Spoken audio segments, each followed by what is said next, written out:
Türkiye Yönetim Kurulu Hizmetleri Stratejik İş Ortağı Tariq Qureishy'den dinleyeceğiz. Alkışlarınızla Sayın Qureishy'yi sahneye davet ediyorum. Now I would like to invite Tariq Qureishy to the stage, please.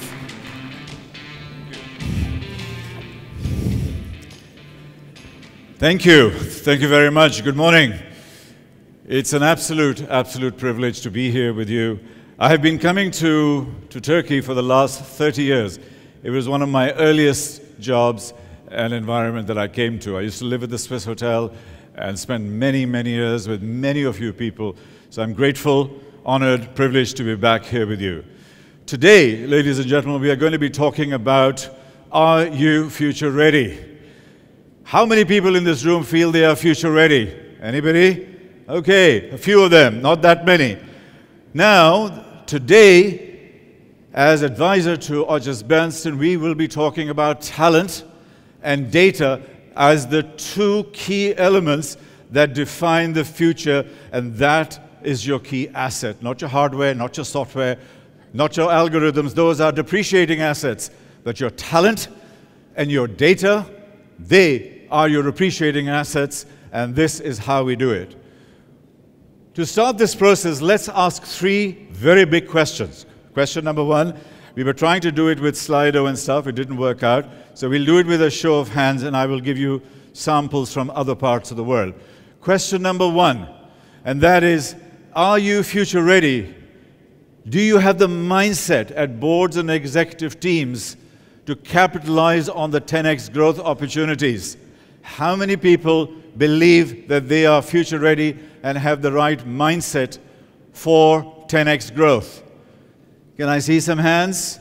Very few, about 10 to 20%. That's the general number we get internationally. The second question, which is much deeper, do we have the leadership, talent, skills, and capabilities to optimize on this future that we are now getting? That's our question number two. How many people feel that they have the talent that they can transform into the future? And we'll talk a lot about the future of jobs in a second. And last but not the least, and this is critical, ladies and gentlemen, do you have the desire and the readiness to move away from whether you're a bank to become a technology company, whether you're insurance, you become a techco, and then become an AI co? Not just a technology company, but an AI-driven company. Ladies and gentlemen, by 2030, there will be two kinds of companies that will survive in this world. The companies that are AI-led and data-driven and talent-based, or they're dead. There are only two kinds of companies, data or talent-based and AI-based, or dead. There's nothing else in between, ladies and gentlemen, and that is the key message I want you to remember as you go back to work tomorrow.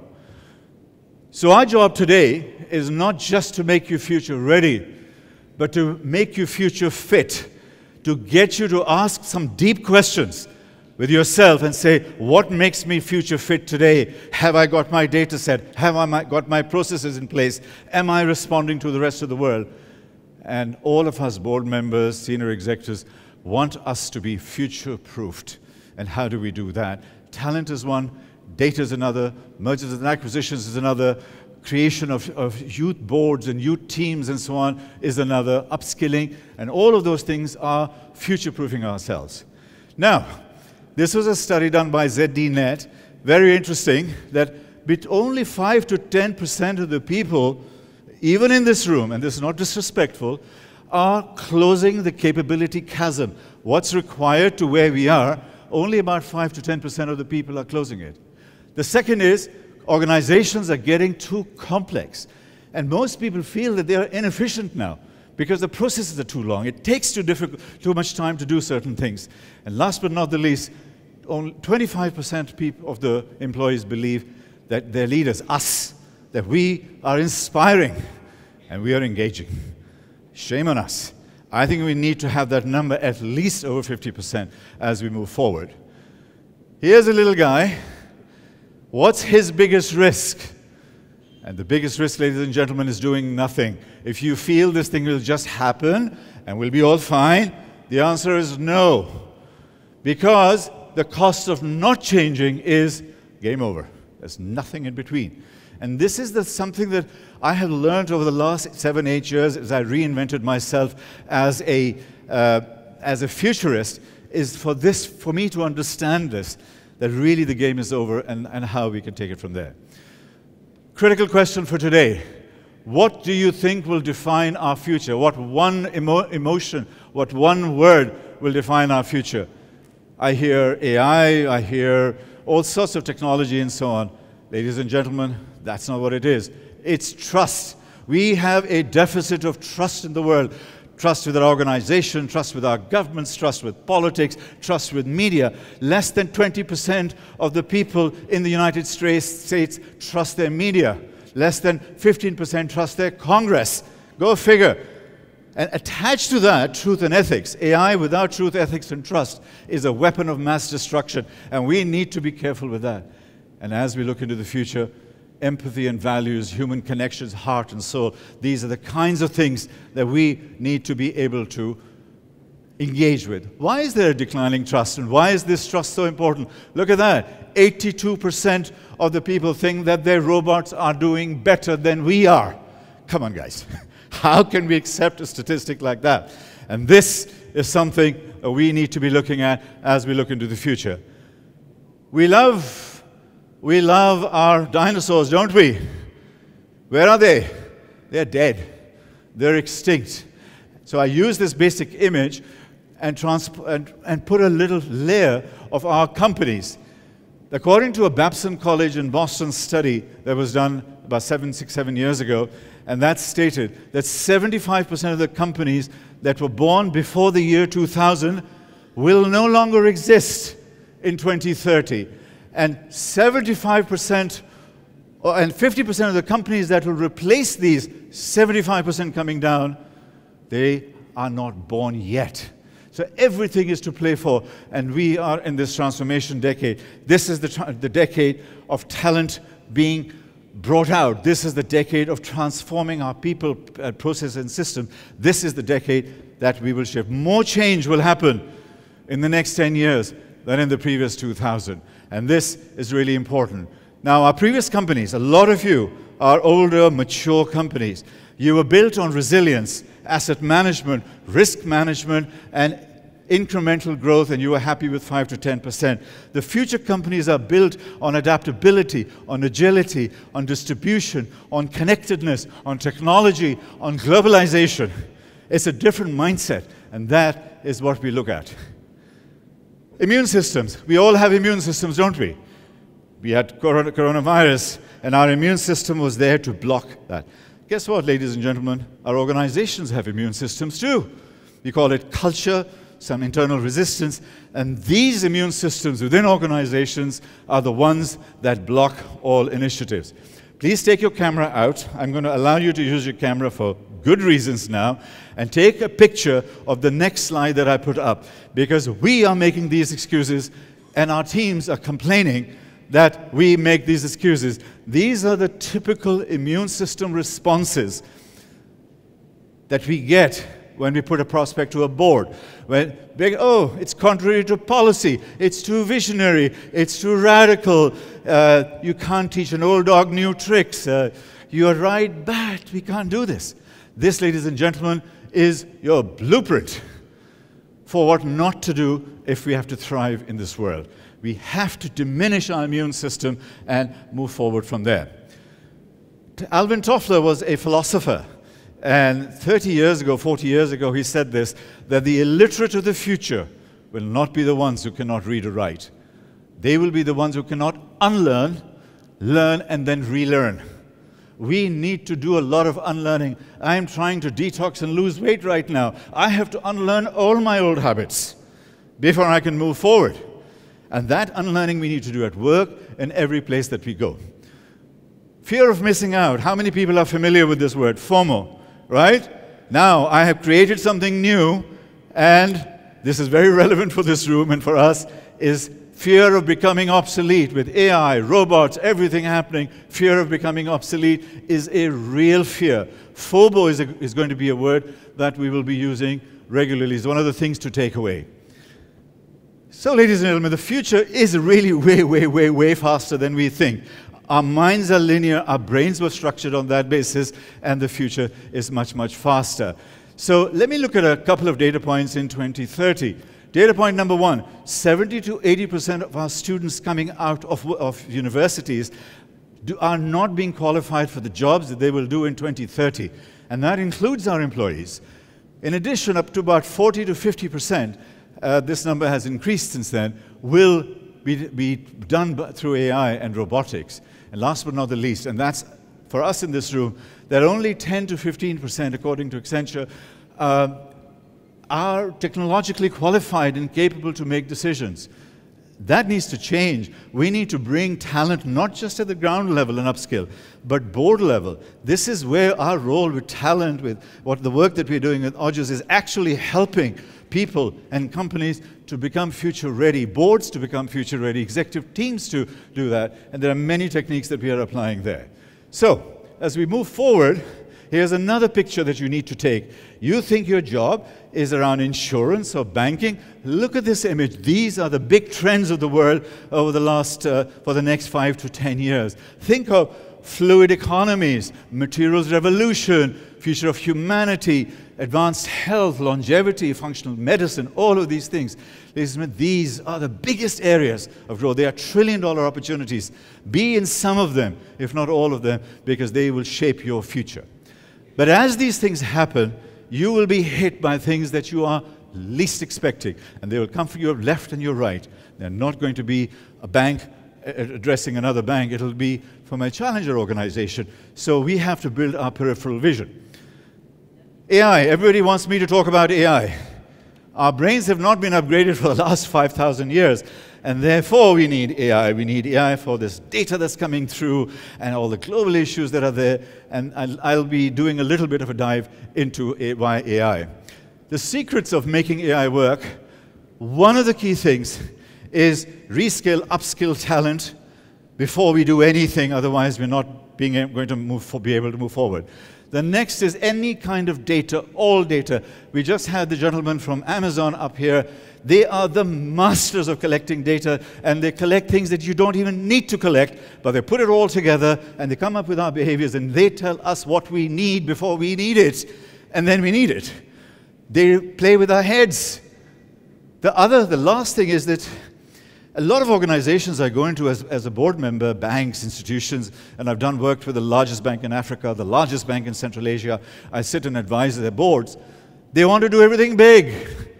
And my first thing is, guys, narrow the problem. Make it lighter, make it tighter, make it smaller. Bring it down to small slices and build it up. You don't have to buy $3 million GPUs to be able to get into GenAI. There are so many facilities.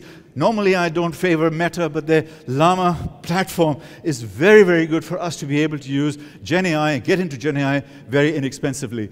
Many places I go to, we talk technology, we don't talk business case. We don't talk risk management and ethics sufficiently. And it's not always important to be a quick number one. We can be a fast follower and number two. Because the difference between number one and number two, if I had time, I would use a use case for Bloomberg. It cost Bloomberg $40 million to create their first LLM model, and they worked it quite successfully. And there was another company, Analytics Co., I think it was called. They did it for $40,000, from $4 million to $40,000. That was the price difference in 3 years. So data and things are going rapidly down. Now, separating hype and reality as far as AI is concerned, you know, critical thinking. The number of times and I'm sure you get it all the time, our colleagues come in with something from ChatGPT, and I ask them, so what does this mean? Well, that was from ChatGPT. No, I'm not asking this report. It looks really sexy, but what does it mean? We're not applying sufficient critical thinking, education, and data, and we've talked a lot about data. The capabilities that we will need as we look forward are like these: wisdom, judgment, imagination, creativity. Ladies and gentlemen, one of the key things to take away from today is anything that can be digitized or robotized will be, because it'll be 1 million times faster and 1 million times cheaper. That anything and everything that cannot be digitized, love, harmony, compassion, imagination, creativity, heart, soul, spirit, wisdom, judgment, critical thinking, relationships, all of these things will be 1,000,000 times more valuable. Build your future, build your career around these kinds of products or attributes and get re-skilled in that, build on that. I work with Abu Dhabi. I live partially in the in Dubai. The first, and this is really relevant for this room, the first AI bot sitting right next door to you with the chairman and the CEO is an AI bot. First time.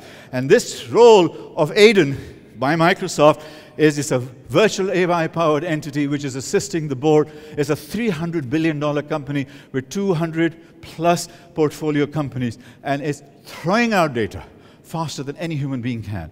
This is the new future. We'll have an AI bot, we'll have a smart CEO, and we'll have a 22-year-old young geek who will be able to sort things out and move as we move forward. And these are the kinds of skills that we grow. We've addressed these. Human skills, personal skills. This is where reskilling is done. This is where our work with Odgers in this board environment is constantly being done. And all of these, another picture that you will all be taking is this one, the jobs in 2030. 70 to 80% of the jobs that will exist in the 2030 in this room do not exist today. So whatever you're doing today, I promise you, 70 to 80% of you will be doing something different. Who knew? AR and VR builder. This is a banking job. Robot resource manager. AI ethicist in a bank. The gentleman from FIBA Bank was there before. I want to ask him how many AI ethicists does he have or plan to have? Because that is going to be part of our future. These are the new jobs of the future. Are we ready for it as we look forward? And as we go into the close, this creates new leadership, a new mindset, new solutions, in a brand new world. And that is what we, as a board advisory function, doing with people, and I have a couple of solutions as we look into the future. How do we integrate it? How do we bring together and balance innovation and risk? One of the golden rules that we used is with, this is called the Google Golden Rule, 70-20-10 rule. I have worked with Standard Bank, I have worked with all of the others, in the largest bank in Africa, 60,000 people. And as I presented to the board there, and I used this, he said, are you telling me that 10,000 of my people are going to be working on the edge? Because 70% of your time, resources, you optimize your core, you enhance your core, you 10x your core, all your processes. 20% of the time, new markets, new products, new services, and so on. That's where a lot of reskilling, upskilling, talent, all of this comes in. And 10%, ladies and gentlemen, is blue sky thinking. Do something you've never done before. Do something that you're scared of. Do something that you can't really explain why you're doing it, but you're doing it because it's going to change the world. And these are the paradoxes of leadership today. All of you are leaders. All of you are in senior positions. You need to be humble, but you also need to be a hero. You need to be strategic, but also an executor. You need to be high integrity, but you also need to play your political games, otherwise you don't survive. And so on. So these are the critical paradoxes that we are getting in our leadership and mixed feelings. And again, in our talent research that we do and the work that we do help to transform companies, we are looking at this.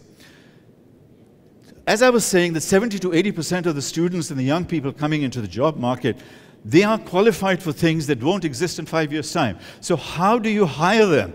How do you hire people today for jobs that don't yet exist, for the skills that you don't know will happen in the future? So you hire them built around purpose, around what they believe in. You hire that built around ethics and mindfulness and vitality and flow. These are the kids you're going to hire. This is the talent within your organization that you want to upskill and get to there, whether it's at a starting level or at a higher level. And the future leadership traits, when I put this thing up, one of my colleagues, she said, oh, nobody can have this. And I said, hang on, I think I have a lot of those. I think we need to start looking at this kind of a KPI and an OKR. Am I futuristic? Am I future enough? Do I have, but the most important thing there is courage. And as we finished our final integrated solution, what we're doing is putting together, AI cannot be learned at university. AI need to be immersive. You need to get into the game. So we build AI academies and institutes within your organizations. We take a use case from your organization and work and train your teams based on those use cases. We have to have the assessment first so that we know where we are, and that's what we are masters at, to get the right people in the room, and then we can create this identity and this environment to be able to have an integrated solution. It will not work in isolation. It's not a training program. It's an immersive living program. And this, ladies and gentlemen, is part of our solutions, part of the work with Ayşe Öztürk and Odgers in Turkey that I've been doing for many, many years in different capacities, and proud to be there. So I shall end with a beautiful story. You may have seen this before. And this is the story of an eagle. It's the story of our lives. I have been through this 3 times in my life, and I'll share it after with it. Please enjoy. Volume, please. This is a fable about an eagle. We all get older, don't we? It can live up to 70 years. But to get to that point, we need to make decisions. So halfway through, we have to get into this state. The claws become weaker, the feathers become heavy, and we go hungry. This is the time when all the transformation in our lives is happening. My beak starts breaking. I was really good at finance and business. Now I have to do different things. And I get older. I need to do something. And I have to make a choice, ladies and gentlemen. We have to make a choice. You have to make a choice. Yourself and your company, both. And this is how we need to be able to do that. So either we just wither away and die and disappear painfully, or we choose to bring about a change. We choose to bring about something special. So we have to go through this pain, so we fly to the top of the mountain. And we go there to the top of the mountain, and I first break my beak. In other words, I unlearn everything. I throw it all out. And once I've done that, my beak grows back. I can take out my claws. My feathers come back slowly, and I start becoming stronger. And when it comes out stronger, ladies and gentlemen, that process takes 150 plus days. That's 6 months of our lives, which you do all that. And then we take our flight. We fly. This is our rebirth. This is our journey into the future. This is how we thrive. We don't need to survive. You're a successful nation with successful companies. You need to thrive. You need to fly into the future. And this is your process of transformation with your talent, with your data, with your processes, with your people, because people will drive our future. Thank you very much indeed.